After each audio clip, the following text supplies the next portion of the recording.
শুধু শ্রোতা মণ্ডলী, ধরনের রূপ যখন অমানবিক অন্যায়, অত্যাচার, শিরিক, বিদআত, কুসংস্কার, ফিতনা, ফাসাদে আচ্ছাদিত, ঠিক সেই সময় বড় ভাস্কর মরুকলে 12 রবিউল আউয়াল মা আমিনার কোল জুড়ে নবীগণের সমাপনী শুভ বার্তা নিয়ে অভিনয় করেন এক মহামানব, যিনি পবিত্র শ্রীগ্রন্থ আল কোরআনে মুহাম্মদ, ইনজিল আহমদ, নিখিল বিশ্বের সৃষ্টির সারা দয়ায় ভরা রহমাতুল লিল আলামিনের অনুপম আদর্শ হলো আজকে আমার বক্তব্যের মূল আলোচ্য বিষয়।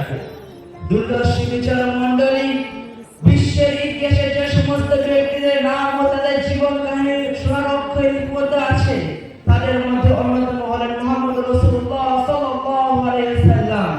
তিনি ছিলেন সর্বকালের সর্বযুগের বিশ্ব মানবতার জন্য অনুসরণীয়, অনুকরণীয় অনুপম আদর্শ। রাসূলুল্লাহ সাল্লাল্লাহু আলাইহি ওয়াসাল্লামের গুণাবলীতে মুগ্ধ হয়ে বিশ্ববিখ্যাত লেখক D.H. Hart তার বিখ্যাত গ্রন্থ The 100 Days রাসূলুল্লাহ সাল্লাল্লাহু আলাইহি ওয়াসাল্লামের নাম প্রথম নিতে বাধ্য থেকেছেন। রাসূলুল্লাহ সাল্লাল্লাহু আলাইহি ওয়াসাল্লামের জীবনের দুটি দিক, একটি হচ্ছে সুরাত, অপরটি হচ্ছে সিরাত।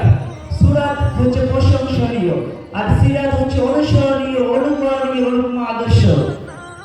এই সুরাত ধারণ করা ক্ষমতা মানুষের সাধ্যের বাইরে, কোনো মানুষ যদি চাই এই সুরাত ধারণ করতে পারবে না। তিনি ছিলেন মধ্যম আকৃতির, সুঠাম দেহের অধিকারী একটি মানুষ। তার চুলগুলো ছিল ঘাড় পর্যন্ত প্রশিত, হালকা হালকা কোঁকড়ানো। তিনি যখন চুলে তেল দিয়ে আঁচড়াতেন, মনে হতো ইতিমন্দ ঢেউ দেখা যায়।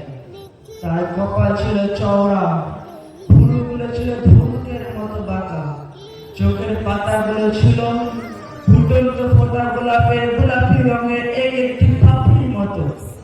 তিনি যখন চোখের পরে ফেলতেন, মনে হতো মৃদুমন্দ বাতাসে গোলাপের পাপড়িগুলো দোল খাচ্ছে। তার নাক ছিল খাড়া, নাকের ছিদ্রগুলো ছিল ছোট ছোট, নাকের নিচে সে সরু চিকন গোঁফ, আর গোঁফের নিচে গোলাপি রঙের ঠোঁট। তিনি যখন হাসতেন, গোটা পৃথিবীর মানুষ অবাক হয়ে তাকিয়ে থাকতো, পৃথিবীতে নাকি বিজলি চমকাচ্ছে।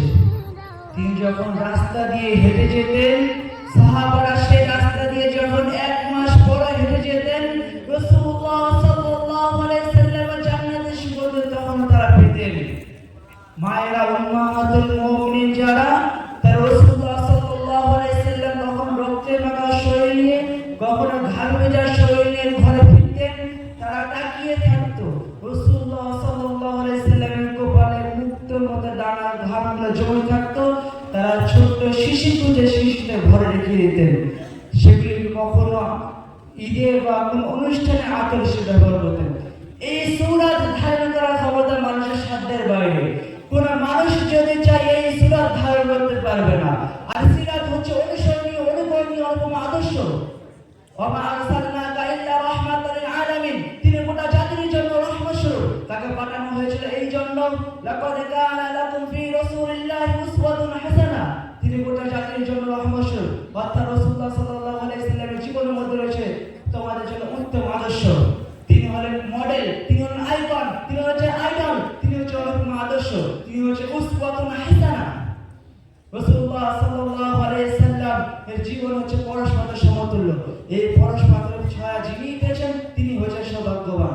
আপনি যদি শিক্ষক হয়ে থাকেন, তাহলে রাসূলুল্লাহ সাল্লাল্লাহু আলাইহি ওয়াসাল্লাম মসজিদে নববীর বারান্দায় বসে থাকা। আপনি যদি ন্যায় বিচারক হয়ে থাকেন, তাহলে মসজিদে নববীর বারান্দায় বসে থাকা উপনিবেশনকারী ন্যায় বিচারকের মানদণ্ড হচ্ছে আপনার ন্যায় বিচারকের মানদণ্ড, যার দৃষ্টিতে ধনী গরিব বাদশা ফকিরের মাঝে ছিল না কোনো পক্ষপাতিত্ব। মোট কথা, রাসূলুল্লাহ সাল্লাল্লাহু আলাইহি ওয়াসাল্লামের আদর্শ হলো পরশপাতের সমতুল্য। এই পরশপাতের ছোঁয়া যিনি পেয়েছেন, তিনি হয়েছেন সৌভাগ্যবান। রাসূলের কিন্তু বড় পবিত্র বিষয়।